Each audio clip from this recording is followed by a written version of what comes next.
Students, आप लोग की बहुत ज़्यादा डिमांड पर आज मैं आपके लिए लेकर आया हूँ हमारी क्लास 8th हिंदी का पेपर। तो वीडियो को स्टार्ट से लेकर एंड तक जरूर देखिएगा, क्योंकि आज मैं आपको इस पेपर के ज़्यादातर क्वेश्चंस के आंसर्स इस वीडियो में बताने वाला हूँ। तो बस वीडियो में स्टार्ट से लेकर एंड तक बने रहिएगा।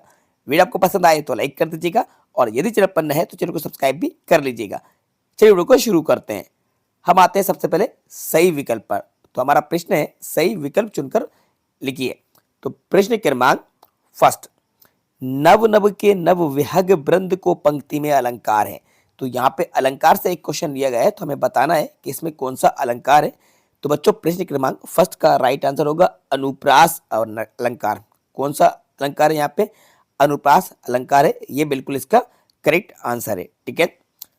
प्रश्न क्रमांक 2 है, अभिमान में उपसर्ग है। अब आपको बताना है कि इसमें उपसर्ग कौन सा है। देखो, सबसे पहले तो आपको पता होना चाहिए कि उपसर्ग क्या होता है। देखो, किसी भी मूल शब्द के शुरू में जुड़कर नया शब्द बनाने वाले शब्द को ही कहते हैं उपसर्ग।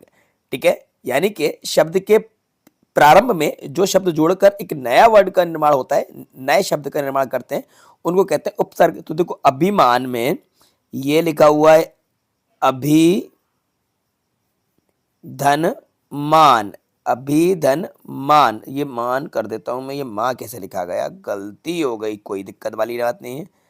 अभी धन, ये ना था, है ना, मान। तो अभी धन मान, तो ये क्या हो गया, अभिमान। तो अब इसमें उपसर्ग पूछा गया है, तो उपसर्ग हमारा क्या होगा, अभी होगा। ठीक है, तो राइट आंसर हमारा होगा का में अभी। ठीक है, ये उपसर्ग है। प्रश्न क्रमांक 3, तुलसीदास की भक्ति निम्नलिखित में से किस भाव की थी। तो तुलसीदास की भक्ति के बारे में हमें बताना है कि तुलसीदास की भक्ति किस भाव की थी। दास भाव की थी। कौन से भाव की थी? दास भाव की थी। इनके नाम में ही दास लगा हुआ है, आप यहाँ पे देख लीजिएगा, तुलसीदास, तो दास भाव बता दीजिएगा।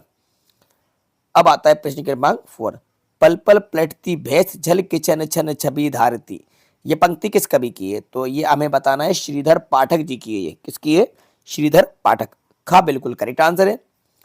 अब आता है 5वां प्रश्न, श्रुति ईमानदार है और प्रतिभाशाली भी है, ये वाक्य है।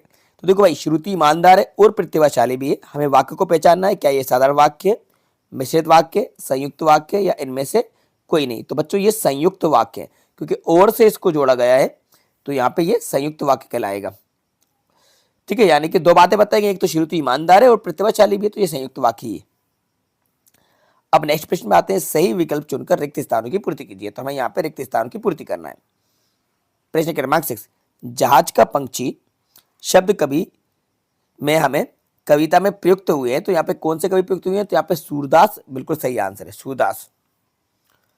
आदि ताकत खींच लेने की शक्ति का वरदान कौन से राजा को प्राप्त था? तो आदि ताकत खींच लेने को वरदान जो था वो बाली को प्राप्त था, बाली। ठीक है, आदि ताकत खींच लेने की शक्ति का वरदान राजा बाली को प्राप्त था, तो यहाँ पे क्या आ जाएगा, बाली। ठीक है, ये राइट आंसर। इसके बाद वृद्धा टाट पर लेटी हुई अश्रु बहा रही थी, तो इसका राइट आंसर है निस्तब्ध, ये राइट आंसर है। मेड जी बच्चे को देखकर रह गए, भाई कैसे रह गए, हतप्रभ रह गए। ठीक है, चेती चांद पर कौन सी जयंती के रूप में मनाते हैं? भाई झूलेलाल की। कौन से? झूलेलाल, ये याद रखिएगा।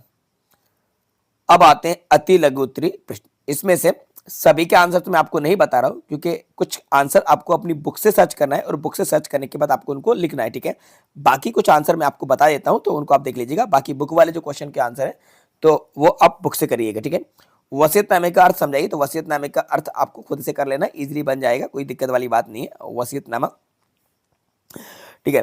पर्वत के दो पर्यायवाची, हाँ ये मैं आपको बता देता हूँ। पर्वत के दो पर्यायवाची बनाना है। तो देखो, पर्वत के दो पर्यायवाची में क्या क्या होता है? एक तो होता है हमारा पहाड़ होता है, पहाड़ हो जाएगा, और एक दूसरा होगा हमारा गिरी। क्या होगा? गिरी। ये दो हो गए, पहाड़ और गिरी, ये दो लिख देना आपको। ठीक है, धर्मरथ के दो पहिए कौन कौन से, ये आपको खुद से करना है। धर्म का विलोम मैं आपको बताता हूँ। धर्म का विलोम क्या हो जाएगा? अधर्म होगा। क्या होगा? अधर्म। धर्म का विलोम अधर्म, ये मैंने आपको बता दिया। अब आते हैं प्रश्न क्रमांक 13 पे, रेड क्रॉस के सदस्य क्या कार्य करते हैं? ठीक है, तो ये आपको खुद से करना है भैया। कोई भी आपदा वगैरह आ जाती है, बाढ़ वगैरह आ जाती है, तो रेड क्रॉस के जो सदस्य रहते हैं वहाँ पर लोगों की हेल्प करते हैं, मेडिकल कैंप लगाते हैं, ट्रीटमेंट करते हैं, तो ये सब आपको खुद से करना है। अग का तत्सम ये भी आपको कर लेना खुद ही है ना, साले मले ये कर लेना। सांसर्गिक में कौन सा प्रत्यय है ये मैं आपको बताता हूँ। 14, ठीक है, इसमें आएगा इक, ये एक का आएगा एक। मोहन ये तो आपको ही करना है। राजदंड कौन सा समास था, हाँ ये मैं आपको बता देता हूँ। 15 नंबर का जो है इसमें आएगा तत्सम समास, तत्सम समास, ठीक है। विद्या से हम में कौन कौन से गुण आते हैं ये आप करना। पराजय का उपसर्ग आपको बता देते हैं। तो पराजय में पूछा उपसर्ग, तो देखो शुरू में क्या आ जाएगा, परा, धन आ जाए तो परा राइट आंसर होगा, परा, ठीक है। अब क्या बचा है भाई, ये है लघु उत्तरीय प्रश्न। तो इनके प्रश्न मैं आपको बताता हूँ, इनको आपको खुद से करना है। दूसरों को उपदेश देने का अधिकारी कौन हो सकता है, ठीक है। पेपर तो आपको ही देना है, तो ये आपको खुद से करना है। डॉक्टर हरि सिंह का जन्म कब और कहाँ हुआ था। महारानी झूलेलाल की पूजा क्यों की जाती है। भगवान झूलेलाल की पूजा क्यों की जाती है। लेखक मुफ्तानंद जी को साष्टांग प्रणाम क्यों करता है। कृष्ण ने महाभारत में सर्वोत्तम काम क्या किया। और ये गद्यांश है, ठीक है, ये आप गद्यांश देख लीजिए और इसके नीचे भी आ जाइए। और अब आता है आपका पत्र लेखन। अपने क्षेत्र में लाउड स्पीकर से होने वाली ध्वनि प्रदूषण को रोकने के लिए एक शिकायती पत्र हमें लिखना है, किसको, जिला कलेक्टर को। या अपने पिताजी को वार्षिक परीक्षा की जानकारी देते हुए एक पत्र लिखना है आपको। किसी एक पर निबंध लिखना है, कोई प्रिय खेल, राष्ट्रीय पर्व या विद्यार्थी और अनुशासन, ठीक है। तो ये पूरा पेपर था, इसमें से ज्यादातर क्वेश्चन के आंसर मैंने आपको बता दिया, यानी कि जो एक्सरसाइज जो शॉर्ट आंसर थे वो मैंने आपको बता दिए।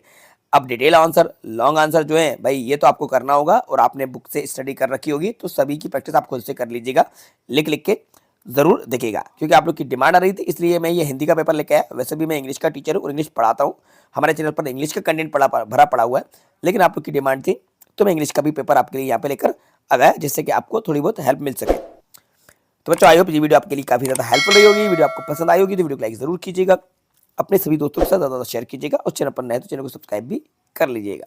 Thanks for watching.